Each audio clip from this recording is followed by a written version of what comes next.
కర్మ ప్రవృత్తికి చెల్లించరు, మోహమమకారాలకు చెల్లించరు, బాహ్య ఇంద్రియాల విషయాల పట్ల ఆకర్షితులు గారు, వాటి వల్ల కలిగించుకునే ఇష్టానిష్టాలు కలిగించుకోరు. అలాగే స్థిర బుద్ధితో చూస్తూ ఉంటారట వాళ్ళు, అలా చూస్తుంటారు. అందుకని ఈ జగత్తులో ఎవరైనా సరే మీకు అంతఃకరణ బలం లేనివాడు జగత్తులో కానీ అడుగు పెడితే మామూలుగా ఉండనే చెలిచిపోతాడు దెబ్బకి. జగత్తులో అడుగు పెట్టాలంటే సామాన్యం కాదు, ఇది ఇన్ఫెక్షన్లు వస్తాయి. అలా అడుగు పెట్టాడంటే కామ క్రోధ లోభ మాశ్చర్యాలు ఇష్టానిష్టాలు పుట్టుకొస్తున్నాయి. ఏమిటి ఆయన జగత్తులో అడుగు పెడితే చాలు, అవునా కదా.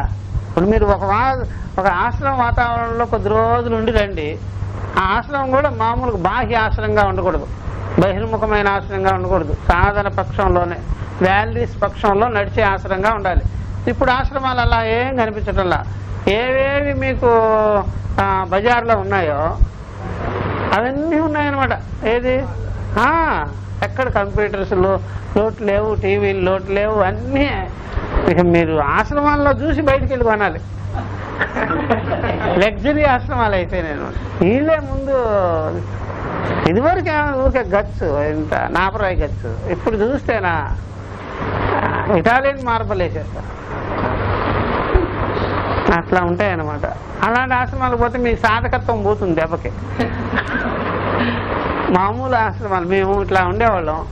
పూర్వం ఆశ్రమం వాతావరణంలో ఉండి చక్కగా ఏదో చదువుకోవడం, వినడం, అలాగా అన్ని సాధనలు, యోగ సాధనలు అన్ని మిక్సింగ్ అన్నీ చేసుకొని అలా ఊరికే చిన్న ఊరు, పల్లెటూరు అది. నన్ను వెళ్ళి కాస్త టీ పంచదార పట్టరావయ్యా, అక్కడ ఆయన రెడీ చేసి పెట్టి అన్నారంట. ఆయన వెళ్ళేటప్పటికి ఆ ఊర్లో చిన్న ఊరు, చిన్న కొట్టేది. అలా వెళ్ళేటప్పటికి చెమటలు పోసేసింది నాకు జనాలు చూసి. జనాలు వెళ్ళు చూసారా ఎందుకు పోసింది? ఆ జనాలు వాళ్ళు చొట్టలు తాగటాలు, ఆయన అరుచుకోవటాలు, అవన్నీ ఏమిటి అని చూసారా. ఎన్నో రకాల వ్యవహారాలు అని మనకేంటంటే కొత్తగా చూసినట్టుగా, ఏంటి వీళ్ళు పరిస్థితులు ఏంటి, వీళ్ళేంటి ఇలా ఉన్నారు. మనమేమో ఏకాంతంగా అక్కడ కూర్చొని చదువుకోవటం, ఎప్పుడు మననం చేసుకోవడం. అక్కడ మనుషులు కనిపించడం, ఆ తోట చుట్టూ తోట మధ్యలో కదా ఆశ్రమం, ఏం కనిపించవు. అలా ఉండేది. ఇక్కడ చూస్తే ఇలా ఉన్నారేంటి జనాలు. ఎప్పుడైనా సరే రోడ్ల మీదకి వచ్చేసి, కొట్ల దగ్గరకు వచ్చేసి టీలు కాఫీలు అరుచుకోవటాలు ఇవే కదా ఉంటాయి వాళ్ళకి. ఎలా అనిపిస్తుంటుంది? మనసు ఒక రకంగా చెల్లించిపోయినట్టుగా అనిపిస్తుంది. అలాగా ఎవరైనా సరే సమాజంలో, ఈ ప్రపంచంలో అడుగు పెడితే చెల్లించిపోతుంటారు. రాగద్వేషాలు, ఇష్టానిష్టాలు అవన్నీ సామాన్యం కాదు. బాగా వివేకం కలిగి చేసుకొని చూస్తే, బాగా పక్కాగా తయారైపోయి చూస్తే, ఆ సాధకత్వం నుండి కూడా పైకి వచ్చేసేవాళ్ళు. ఇంకా వచ్చి చూస్తే ఏం చేయదు మీకు జగత్. మిమ్మల్ని ఏమీ ఆకర్షించుకోదు, మిమ్మల్ని ఏమే ఆకర్షించుకోదు. అది చెప్తున్నాను. అలా తయారైన ఆశ్రమాలు కూడా, ఇప్పుడు ఒక ఆశ్రమానికి పోయినా సరే ప్రపంచంలో ఉండే విషయ వాసనలు అక్కడ ఉంటున్నాయి కాబట్టి అవి కూడా మిమ్మల్ని ఇబ్బంది పెడతాయన్నమాట. ప్రపంచంలో ఉండే విషయ వాసనలు అన్నీ అక్కడ ఉంటున్నాయి, ఇబ్బంది పెట్టేస్తాయి. అప్పుడు మీరు ఒక చోట కూర్చొని మీకు ఆ రకమైనటువంటి వివేక స్పష్టత లేకపోతే, స్థిర బుద్ధి లేకపోతే మీరు ఒక చోట కూర్చొని మననం చేస్తారు వాటిని. ఏమి మనం కూడా ఇలాగ చేయాలి, కట్టుకోవాలి, ఇలా చేయాలి, అలా చేయాలి, ఇలాగ పెట్టుకోవాలి. మన ఆశ్రమంలో కూడా ఇలాగ ఓంకారం పెద్దది కట్టాలి, కృష్ణుడి బొమ్మ పెట్టాలి, ఒకటి మధ్యలో ఒక బృందావనం లాగా తయారు చేసి మధ్యలో కృష్ణుడు పెట్టాలి అని లాగుతూ మిగుతూ ఉంటుంది అనమాట. మీరు వివేకం కలిగి ఇవన్నీ చాకరీ కాబట్టి ఇవన్నీ లేనిపోయి అన్నీ చదువుకుంటూ చక్కగా మననం చేసుకోకుండా ఇవన్నీ మననం చేయడం ఏంటి, మనం అర్థం లేదు, ఎవరు చేస్తారు ఇవన్నీ అని బుద్ధి పుట్టదు ఎవరికైనా. అవన్నీ కట్టుకోవాలి, ఇవన్నీ పెట్టుకోవాలి అని. మీరు కూడా అవన్నీ చూసి వచ్చే మీ తోటలో బృందావనం పెట్టడం, ఒక గొడుగు పెట్టడం, మళ్ళీ అది ఇరిగిపోవడం, అది ఇరిగిపోవడం అన్నీ ఏదో చూసి చేస్తుంటాం. ఇదే సినిమా వాళ్ళు కూడా వీళ్ళు చూసే, ఆశ్రమాలు చూసే వాళ్ళు అక్కడ డైరెక్ట్ ఏంటి ఇట్లాంటి ఐడియాలు కావాలంటే సుందర చైతన్య ఇస్తాడు బాగా. ఎలా కట్టాలి, చెట్టుకి ఎన్ని రకాల పేర్లు రాయాలి, ఆకుల మీద ఎన్ని పేర్లు రాయాలి, కొమ్మల మీద పేర్లు, వటవృక్షం అని అట్లా రాసిస్తాడు ఆయన. ఈ ప్రకారం నా చాలా ఎంత చెలించకూడదు, చెలించిపోతాం మనం ఆటోమేటిక్గా. జాగ్రత్తగా ఉండాలి, మంచి వివేక జ్ఞానం కలిగించుకో ఉండాలి.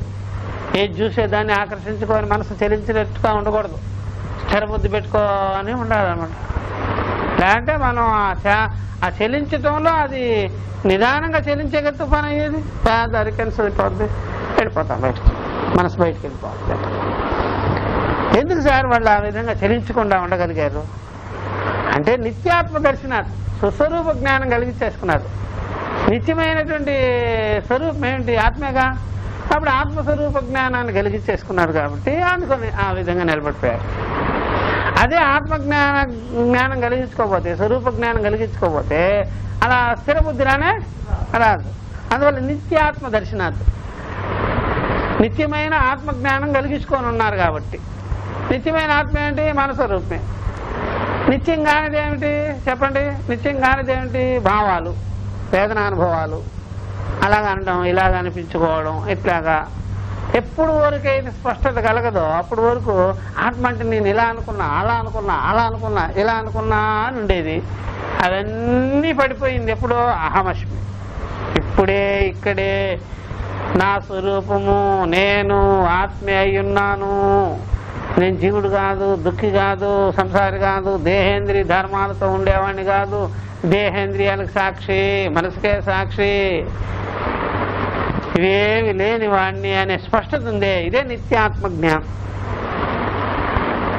కాబట్టి ఆ పదం ఎందుకు వాడుంటారంటే ఇదివరకు ఆ మెరికల్ టైపులో విన్నారు మీరు. మనసులో ఏదో వచ్చిపోయే భావన అనుకున్నారు, లేకపోతే చూసేది అనుకున్నారు, సాక్షాత్కారం అనుకున్నారు, ఒక తేజస్సు అనుకున్నారు, అవేం అనుకున్నారు. కాబట్టి అదంతా అనిత్యమే. నిత్యాత్మ జ్ఞానం అనగానే అహమస్మి అని తెలుసుకొని ఉండడమే అది. అహమస్మి అని చెప్పేటప్పుడు కూడా కరెక్ట్గా ఉండాలి. అది దేహానికి, ఇంద్రియాలకి, మనసుకి చెందిందిగానే కాదు. నేను ఇప్పుడే ఇక్కడే అయి ఉన్నాను అని. ఇది వచ్చింది పెట్టింది కాదు, అందరి ఇదే స్వరూపమే తెలుసుకోవాలే గాని. ఏది యథాముక్తాః శీతోష్ణాదయ. అప్పుడు పై చెప్పినటువంటి శీతోష్ణాదులన్నీ కూడా అవి ఏమి చెయ్యు ఈ జ్ఞానం కలిగించుకున్న వాడిని, ఈ స్వరూపంతో ఉన్నవాడిని, స్వస్వరూపం మాత్రంగా ఉన్నవాడిని ఏం చెయ్యు. ఏవి? శీతోష్ణాదులు, బాహ్య విషయాలను. శీతోష్ణాలు అని వాడేసినారు పేరు. అంటే బాహ్య విషయాలు. బాహ్య విషయాల పట్ల ఏం కలుగుతుంది మనకి? ఇష్టానిష్టాలు. ఇష్టానిష్టాల వల్ల ఎలాగ పరిణామం అయిపోతుంది? రాగద్వేషాలు. రాగద్వేషాల యొక్క లాస్ట్ పరిణామం ఏంటి? సుఖదుఖాలు. ఫినిష్, ఖర్చు పెట్టి అనమాట. విషయాలు, ఇష్టానిష్టాలు, రాగద్వేషాలు, సుఖదుఖాలు.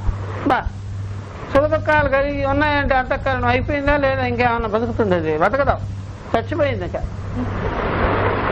సుఖదుఖాలు కలిగిన అంతఃకరణం చచ్చిన దాంతో సమానంగా అల్లకల్లోలం ఉంటారు. అందుకని సంసారాలు ఆ విధంగా నిత్య రోగులు అనమాట. సుఖదుఖ రోగులు పావు. ఇప్పుడు డయాబెటిక్ పేషెంట్లు అట్లా అంటాం కదా, ఇదే ప్రమాదం. ఏది? సుఖదుఖాలే ప్రమాదం. సుఖదుఖాలతో ఉండడం అంటే అది టాబ్లెట్ కనిపించదు, ఏం కనిపించదు, వెళ్ళారా బాబు అని. అది వచ్చినప్పుడు మాత్రం అయిపోతుంటారు. ఈ డయాబెటిక్ కన్నా వేసుకుంటుంటారు ఇతరులు, వీళ్ళు ఏదో వాడుతూ ఉంటారు. కానీ దానికి వాడేది ఏముంది? వచ్చినప్పుడు మాత్రం మటాష్. సుఖం వచ్చినా దుఃఖం వచ్చినా ఇంతే, వాడిని ఇంటెన్సివ్ కేర్లో పెట్టేసినట్టే. తర్వాత కోలుకుంటాడు, లేదంటే లేదు. అలా జనాలంతా అంతే, సుఖ దుఃఖాలతో బాగా ఇబ్బంది పడిపోతుంటారు. వ్యథయంతి. సహ నిత్యాత్మ దర్శన నిష్ఠ ద్వంద్వ సహిష్ణు అమృతత్వాయ అమృతభావాయ మోక్షాయ కల్పతే సమర్థ భవతి ఇది. సహ అటివాడు ఇప్పుడు చెప్తున్నాడు ఈ రిజల్ట్. అయ్యా అటివాడు ఆత్మజ్ఞాన నిష్ఠతో ఉండేవాడు, ఆత్మజ్ఞానం కలిగించుకున్నవాడు, స్వస్వరూప జ్ఞానమాత్రుడై ఉండేవాడు, స్థితప్రజ్ఞుడై ఉండేవాడు. అయ్యా నిత్యాత్మ దర్శన నిష్ట ఉంది కాబట్టి, నిశ్చయం ఉంది కాబట్టి, నిష్ట మీన్స్ నిశ్చయం, నేను ఇట్లాగా అని తెలుసుకోనన్నాడు కాబట్టి, నిత్యాత్మ జ్ఞానంతో నిశ్చయం కలిగించుకోనన్నాడు కాబట్టి అది బోధక. ఆ నిశ్చయమో తొలగదిక, నిశ్చయం ఉండాలి. సంసారి నిశ్చయం లేనివాడు, తత్వవేత్త నిశ్చయంతో ఉండేవాడు. సంసారికి ఏం లేదో నిశ్చయం లేదు వాడికి, డౌట్, అంతా డౌటే. కాబట్టి ఇక్కడ తత్వవేత్త జ్ఞాని నిశ్చయం ఉన్నది వాడికి. ఏమి నిశ్చయం? ఆత్మజ్ఞాన నిశ్చయమో రాహం. కాబట్టి ఆత్మజ్ఞాన నిశ్చయం ఉంది కాబట్టి జగత్ సంగతి అంతా ఇవన్నీ మనమే కల్పించాము, మనమే చూస్తున్నాము, వీటి వల్ల కలిగేవన్నీ మనమే దానికి ప్రాధాన్యత ఇస్తాము, అవేమి ఏం చేయవయ్యా ఏమి. కాబట్టి నిత్యాత్మ దర్శన నిష్ట అట్టివాడికి ద్వంద్వ సహిష్ణు ఉంటుంది. ఎందుకు ద్వంద్వ సహిష్ణు ఉంటుంది? ద్వంద్వాలని సహించుకునేటువంటి స్వభావం ఏర్పడిపోయి ఉంటుంది ఆయన సహజంగానే. ద్వంద్వాలంటే ఏమిటే? సుఖ దుఃఖాలు, రాగద్వేషాలు, అంతఃకరణలో పుట్టేవన్నీ అవే. ఆ ద్వంద్వములు సహిష్ణు అయి ఉంటాడు. సహిష్ణు అంటే అది వివేకంతో సహనం వచ్చేసి ఉంటుంది. వివేకంతో సహనం, వివేకంతో శమం, వివేకంతో సహనం, వివేకంతో శమం, ప్రసన్నత, అవిచల బుద్ధి, యుక్త బుద్ధి, స్థిర బుద్ధి, ఇదనమాట సహిష్ణుకి అర్థం. శమము చూసారా, స్థిర బుద్ధి, నిశ్చల బుద్ధి, సమబుద్ధి, యుక్త బుద్ధి, జిత బుద్ధి, చూసారా, వివేకి, జ్ఞాని, ధీర, ఇవన్నీ దానికి సంబంధించినవి. సహిష్ణుత్వం, ఆ ద్వంద్వ సహిష్ణుత్వం ఉంది చూసారా, అది జ్ఞానం ఉండడం బట్టి ఉన్నదా? జ్ఞానం ముందు సహిష్ణుత్వం ఉండి జ్ఞానం కలుగుతుందా? జ్ఞానం బట్టే సహిష్ణుత్వం ఉందా? జ్ఞానం బట్టే స్థిరబుద్ధి, జ్ఞానం బట్టే శమం, జ్ఞానం బట్టే యుక్తత్వం, జ్ఞానం బట్టే ధీరుడు, జ్ఞానం బట్టే సమము, సమబుద్ధి, ప్రసన్నత, అన్ని జ్ఞానం బట్టే. మీకు యథార్థం తెలిసింది, స్వరూప జ్ఞానం కలిగింది, స్వరూప నిశ్చయమైంది, అవిద్యా ప్రత్యయం తొలగింది, ఆత్మ ప్రత్యయం కలిగింది, అహం ప్రత్యయం తొలగింది, అహం ప్రత్యయం తొలగింది, ఆత్మ ప్రత్యయం కలిగింది, బస్ నిత్యాత్మ జ్ఞానం కలిగిపోతా. అందుకని మనకి నిశ్చయం ఏంటి? ద్వంద్వాల నిశ్చయమా లేకపోతే ఆత్మ నిశ్చయం ఉందా? ఆత్మ నిశ్చయం ఉంది. అహమాత్మ, అహం స్వరూపవాన్, అట్లా. అందుకని ఎప్పుడైనా సరే, ఎప్పుడైనా బాగా గుర్తుపెట్టుకోవాల్సింది, ధనికుడికి ఎలాగైతే ఫలానా వస్తువు కొనాలి అంటే ఇబ్బందే ఉండదు, వెతుకులాటే ఉండదు. ధనికుడికి ఫలానా వస్తువు కొనాలండి అంటే వాడికి వెతుకులాట ఉండదు, వెతుకులాట. నేను ఒక డైమండ్ నెక్లెస్ కొనుక్కోవాలి, ఓకే కొనుక్కుంటూలే రేపు వెళ్దాం. అది ధనం లేని వాడికైతే సైకిల్ కొనుక్కోవాలి, వెతుకులాట, ప్రతిదానికి వెతుకులాట. అట్లాగా ఆత్మనిశ్చయం కలిగించుకున్న వాడికి ద్వంద్వ విషయాలలో అదేం చేస్తుంది అనుముఖం. అది ఎక్కడ, మనం ఎక్కడ, అవి వచ్చిపోయే లక్షణాలు. ఆత్మనిశ్చయం లేని సంసారాలు అయిపోయారు, పరుగులే పరుగులు. ఎడిపోతారో తెలియదు, ఏమైపోతారో మనకెందుకు. అందువల్ల ఆత్మనిశ్చయం కలిగించుకున్న వాడికి ఏ విధంగా హుందాతనము, ధైర్యము, ఉత్సాహము, ఇవన్నీ స్థిర బుద్ధి ఉంటుందో, ద్వంద్వాలు కలిగినప్పుడు ఏం చేయవు, వాళ్ళని ఏం చేయవు, అలా ఉండిపోతారు. సంసారాలకు మాత్రం కలగకూడదు, కలిగితే మాత్రం అయిపోతారు. కానీ నిత్యం కలిగేది వాళ్ళకి అదే, నిత్యం కలిగేదే అదే. ఎందుకని అసలు ప్రయత్నమే చేయరాయా తత్వజ్ఞానం కొరకు. ఆధ్యాత్మిక విషయ సంగ్రహం చేద్దామనే అనుకోరు, ఎప్పుడు చూసినా ఆ దేవతలు దయ్యాలు విధి నిషేధం కర్మకాండ అవి ఇవి ఇవే పనయ్య. దాంట్లో పొల్లుతూ ఉండే వాళ్ళకి ఏం కలుగుతుంది? అందుకనే వాళ్ళకి ద్వంద్వాలని సహించుకునేటువంటి లక్షణం లేనే లేదు. ద్వంద్వాలు సామాన్యమైనది కాదు, మనుషుల్ని అతలాకుతలం చేసిపోరా. అందువల్ల వాళ్ళు సరే సింపుల్గా ఆ బుద్ధికి సాక్షిగా ఉండి బుద్ధి ధర్మాలకు లోపడకుండా ఉన్నాడు అనమాట. అంతఃకరణానికి సాక్షిగా ఉండి అంతఃకరణ ధర్మాలకి లోపడలేదు. అందుకని అమృతత్వాయి కల వాడికి అమృతత్వం ఉంది, ఆత్మజ్ఞానం ఉంది. అమృతం అనగానే అమరణ ధర్మము అవినాశి, నిత్య, నిత్యంగా ఉంటాడు, అవినాశిగా ఉంటాడు. మరణమే లేదు, నాకు వినాశమే లేదు అని తెలుసుకొని ఉంటాడు. కాబట్టి అమృత భావాయ. అమృతం అంటే మృతం అంటే నాశనం, మృతం అంటే నాశనం, మరణం.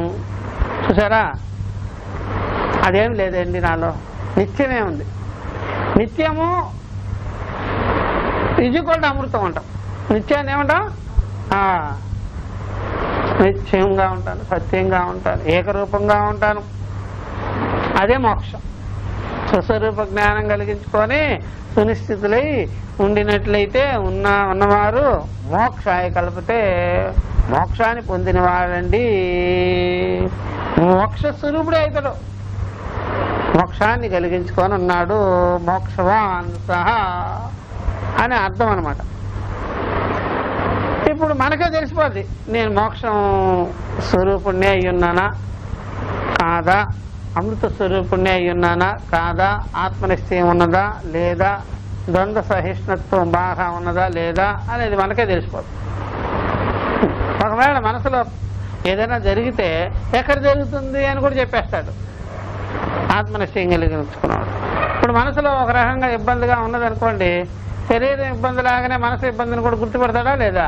ఇది మనసు చేసుకున్న అలవాటు, అంతేగాని ఇది స్వరూప విషయానికి సంబంధించింది కానీ కాదు. చాలా మంది ఏమనుకుంటారంటే అసలు ఏమి రానే రాకూడదు మనసుకి అనుకుంటారు. ఇతనేం తెలుసుకుంటాడంటే వస్తే మనసుకు వస్తుంది, పోతే మనసుకే పోతుంది. వస్తే దేనికి వస్తుంది, పోతే మనసులో నుంచి పోతుంది. ఆత్మకి వచ్చింది లేదు, పెట్టింది లేదు. నిత్య నిర్వికారంగా అసంగంగానే సర్వకాల సర్వాసులు ఏకరూపంగానే ఉంది అని తెలుసుకొని ఉంటారు అన్నమాట. అట్లా ఇతస్య శోకమోహ అకృత్వ శీతోష్ణాది సహనం యుక్తం యస్మాత అని చెప్తున్నాడు. ఇప్పుడు అందుకనే ఈ కారణం చేతనే శోకమోహాదులు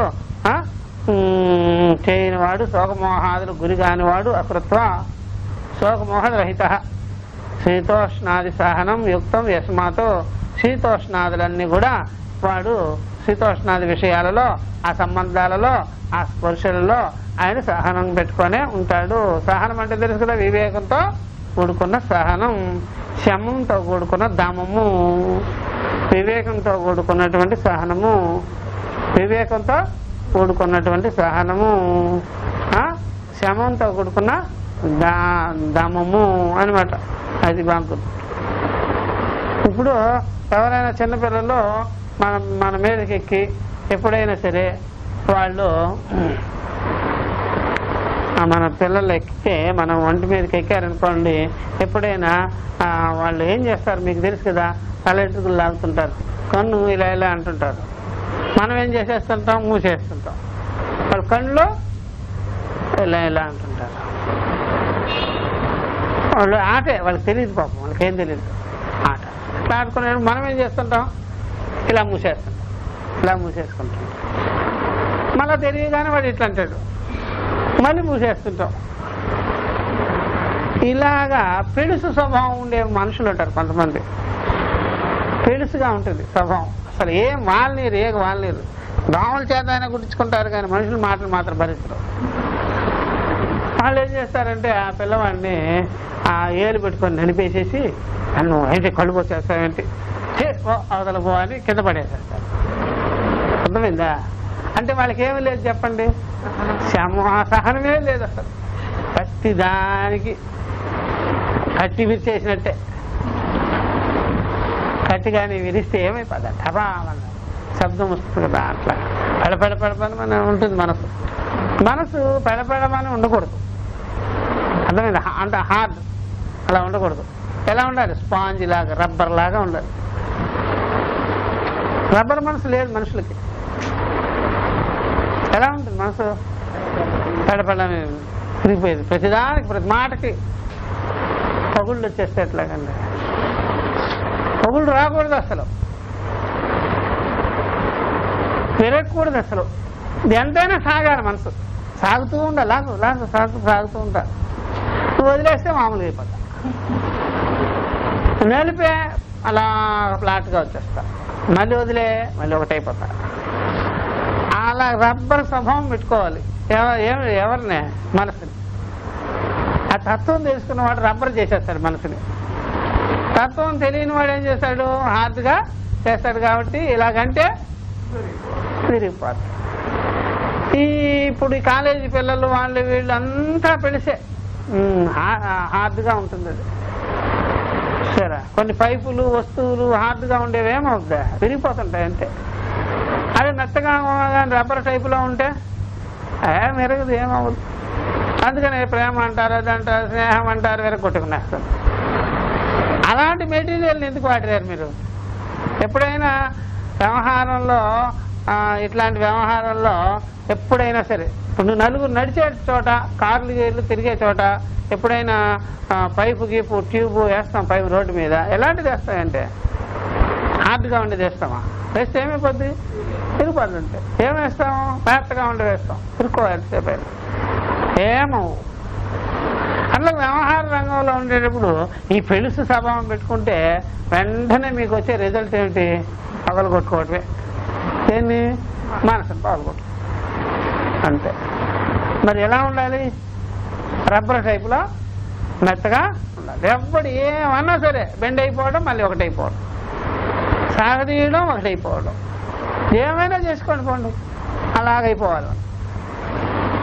అందువల్ల శీతోష్ణాదుల సహనం అంటే ఆ మనసుకే కదా చెప్పింది. శీతోష్ణాలు సహించుకునే మనసే కదా. దాంట్లో ప్రసన్నత ఉండాలి, ప్రియం ఉండాలి, వివేకం ఉండాలి, మంచి నిశ్చయం ఉండాలి. ఆ మనసుని ఎక్కడికి ఎత్తైనా లాగచ్చు, కానీ అది మాత్రం మామూలుగానే అయిపోవాలి. అంతేగాని అది పెళ్లిసు స్వభావం పెట్టుకోవాలి కానీ ఉంటే మాత్రం మనం తట్టుకోవడం మన వల్లగానే కాదు. అందువల్ల ఇప్పుడు ఇళ్లల్లో ఉన్నా సరే, భార్యాభర్తలుగా ఉన్నా సరే, బంధువులతో ఉన్నా సరే, బయట ఉన్నా సరే, ఈ అప్పటికప్పుడే ఈ పీంగాని గ్లాసుల టైపులో ఉండకూడదు. పీంగాని స్వభావం ఉంటే ఏమైపోతామా? అదే రబ్బర్ గ్లాసుల టైపులో ఉంటే ఎంత కింద పడేయండి, ఏమవుద్ది? అలాగే ఉంటుంది. అట్లా పెట్టుకోవాలి మనసుని. పెరగొట్టుకునే స్వభావాలు పెట్టుకునే అది చెప్తున్నాను ఇప్పుడు. అందువల్ల శోకమోహాదులు ఎందుకు చేయడంటే శీతోష్ణాదుల విషయంలో సహనం ఉంది కాబట్టి. ఆ సహనం ఎందుకు వచ్చింది అంటే పరిశీలన చేస్తున్నాడు కాబట్టి. ఏమిటి సార్ పరిశీలన అంటే? నాసుతో విద్యతే భావ, భావో విద్యతే సతః, ఉభయోరపి దృష్టోంతః అనయోః తత్వదర్శిభిః.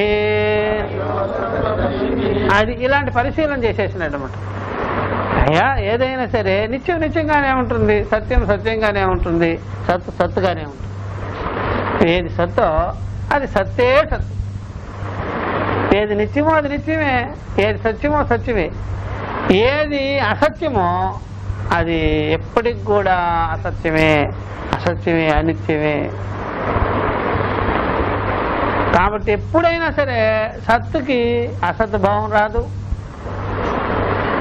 అసత్తుకి సద్భావం రాదు. కాబట్టి శీతోష్ణాలు ఏమనుకున్నావు చెప్పు నాకు అని అడుగుతున్నా. శీతోష్ణాలు అసత్వం చెప్పాము, అనాత్మ అన్నాము. దాని విషయంలో మైమరుపు ఎందుకు వస్తుంది నీకు చెప్పు? ఎప్పుడు రాదు. మైమరుపు అనే మాటే రాదు. ఎందుకని? అది అనిత్యము, అసత్ అయింది, కల్పితమైంది అనే నిర్ధారణకు వచ్చేసాడు అనమాట. సత్తు సత్తే, అసత్వం అసత్యం. అందుకని ఆయనకి ఆత్మైవ సత్యం, ఆత్మే సత్. ఇతరత్ర ద్వంద్వాలు కాని విషయాలు కాని అన్ని కలిపి ఏమిటి అసత్తే. అది ఎప్పటికి కూడా సత్ అయిపోదు, మాకు సునిశ్చయం అని పెట్టుకున్నారు. కాబట్టి ఈ ప్రపంచంలో మీరు నష్టపోయేదంటూ బాధపడవలసిన పని అంటూ మీకు ప్రపంచంలో నాకేదో జరుగుతుంది అనే మాట మాత్రం ఇక అనలేరు, అనరు కూడా. ఒక్కసారి ఆత్మజ్ఞాన నిశ్చయం చేసుకున్న వాడికి ఏమో చివరి పరిస్థితులు ఎలా ఉంటాయో అంటుంటారు కదా చాలా మంది. ఎవరు నన్ను చూస్తారో ఏమిటో నాకు అదే దిగులుగా ఉంది అంటుంటారు చూడండి జనాలు. నాకు ఏంటంటే ఇప్పటి వరకు జరిగింది, కాళ్ళు చేతులు ఓపికగా ఉన్నది, తర్వాత ఏమవుతాను ఏమిటో ఎవరు చూస్తారో, ఏ మంచం మీద పడితే ఏ కూతురు ఏ కొడుకు ఎవరో ఏమిటో అని వీడికి బెంగ అనమాట. ఇప్పటి నుంచే ఎలా బతికేసాంరా బాబు అనుకోవటంలా, ఎలా వివేకేమంటాడా అసలు పుట్టుకెళ్ళలేదు అంటుంటే ఈ పరికరాన్ని దేహం పెట్టుకొని ఏమిటి మనం పొందింది? ఎవడో చూస్తాడు వాళ్ళో చూస్తాడు అని అనుకోరు వాళ్ళు. అందుకని వాళ్ళు ఏమంటారంటే ఎవరితో కూడా కాకాపట్టరు ఇప్పటి నుంచే. ఎవరా వివేకులు సంసారంలో కాకాపడతారండి. నువ్వు చూస్తావా ఈ నగలు ఇచ్చేస్తానే, గ్యాస్ ఇస్తా, ఆ పొలం ఇస్తా, అదంట. ఇంకో నువ్వు చూసినా చూడకపోయినా నీకు ఇచ్చేస్తా పో. నువ్వేంటి నన్ను చూసేది? అదిగో చచ్చిపోతాం తీసాడు వేరే కుక్కలాగా లాగిపడి ఏమిటంటే పెద్ద విషయం. అది చూసి ఏమన్నా అమృతం అయిపోద్దంటాయా? ఇప్పుడు మీరు తెలుసుకున్న జ్ఞానమే సత్యం. ఈ శరీరము ఈ పోషణ ఏంటి, దండక పోషణ ఇప్పుడు జరిగింది, ఇంకా మీద జరిగేదేముంది? అంత మంచి మంచి వస్తువులు నమలగలిగా తినగలిగినా అప్పుడే లేదు, కానీ ఇప్పుడేముంది ఇక జీవితంలో? ఆయన కొట్టిపారండి అని నిర్ధారణకు వచ్చి ఉంటాడు. కాబట్టి వాడికి బాగా సత్యం ఉంటో అసత్యం ఉంటో అర్థమై ఉంటుంది. కాబట్టి వాడికి బెంగ అనేది లేనే నిశ్చింతగా ఉంటాడు వివేకి, జ్ఞాని. అందుకనే జ్ఞానికి ఓల్డేజ్ హోమ్తో పనిలే. ఓల్డేజ్ హోమా గుడ్లేజ్ హోమా నువ్వు పెడితే పెట్టు, లేదంటే చేసుకో తింటా, హోటల్లో తెచ్చుకొని తింటాను, కొద్ది రోజులు తింటాను, లేదంటే చనిపోతా. ఏముంది ఓల్డేజ్ హోమ్లో చెప్తావా ఏంటి? నేను చిన్న గది తీసుకొని ఉంటా, ఇక మీద చిన్న గదులు కూడా మీకు తయారు చేసి ఇస్తారులే ఓల్డేజ్ హోమ్ యొక్క. వివేకులు ఎవరన్నా ఉంటే దాన్ని బట్టి డిమాండ్ పెరుగుతుంది. వివేకులు ఉండాలి, చిన్న గదులకి డిమాండ్ పెరుగుతుంది. వివేకులు లేరనుకోండి ఓల్డేజ్ హోమ్లు గిరాకీ పెరుగుతుంది. అందుకని ఇప్పుడు వరకు ఎవరికి డిమాండ్ వచ్చింది? సంసారాలకి, ఓల్డేజ్ హోమ్లకు వచ్చాయి. ప్రతి ఇంటికి ఎవరన్నా వివేకం ఉన్నారనుకోండి ఇది ఊరుకున్న పద్ధతే వస్తుంది. ఒక చిన్న గది ఉంటుంది వాళ్ళకి, వాళ్ళు అక్కడే ఉంటారు, అంటే అన్నట్టుగా పిల్లలతో మాట్లాడుతుంటారు. ఏం పెట్టుకోరు వాళ్ళ పైన రాగద్వేషాలు. మేము మీ జోలికి రారు వాళ్ళు మాటకి అనరు. మీరు ఒక్కరు కూడా మాట్లాడటం లేదు, నిద్రలేదు, సాయంత్రం వరకు అని అనరు వాళ్ళు. వస్తే రండి, పోతే పండి, మంచి నా దగ్గరికి వచ్చారా మంచి మాట చెప్తా, లేదంటే. కాబట్టి వివేకం నలుగురు ఉంటే అపార్ట్మెంట్కి చిన్న చిన్న గదులు వస్తాయి. సంసారంలో మొత్తం ఉంటే ఓల్డేజ్ హోమ్ పెరుగుతుంది. ఎందుకని అక్కడ గొడవలు పడద్దా? కిన్నెల దగ్గర, బకెట్ల దగ్గర, డొక్కుల దగ్గర గొడవలు పెట్టుకుంటున్నారు. చూడండి వెళ్ళి, నా డొక్కు ఎందుకు తీసావే, అందుకే మీ ముగ్గురు తెచ్చాడు, నిన్ను ఇక్కడ పంపించారు అంటున్నారు వాళ్ళు. అక్కడ ఇదే గొడవలు, వాళ్ళు ఊరుతారు. వాళ్ళకి పురాణాలు అర్థం కావు, గీత అర్థం కాదు. వాళ్ళకి పోయి మనం ఏంటి చెప్పేది? వాళ్ళకి ఏం అక్కర్లా, టీవీ పెట్టుకొని చూస్తుంటారు వాళ్ళు.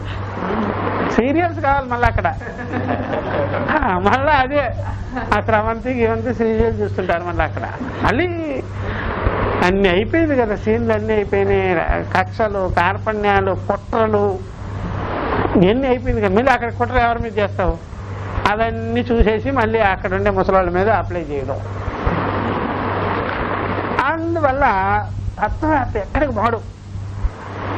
అంటే ఆ ఇంట్లోనే పడి ఉంటాడు, ఒక గదిలో, లేదా పెరట్లో పడి ఉంటాడు, లేదా చిన్న గది చూసుకుంటాడు. ఏదో మీరు పెట్టకపోయినా సరే ఏదో కాస్త తెచ్చుకొని తింటాడు, ఒప్పుకుంటే తింటాడు, ఏదో ఒకటి చేసుకుంటాడు, కిచిడి తయారు చేసుకొని తినేస్తాడు. ఎవరితో పండ అంత ధైర్యం అనమాట. ఎందుకని దేహానికి మించిన జ్ఞానం ఉంది ఆయనకి. ప్రపంచాన్నంతా ఒక్క నేత్రంతో చూసే జ్ఞానం ఉంది. ఎవరికి భయపడతాడా? రేపు ఇది ఓం సహనావతు సహనో భునక్తు సహ వీర్యం కరవావహై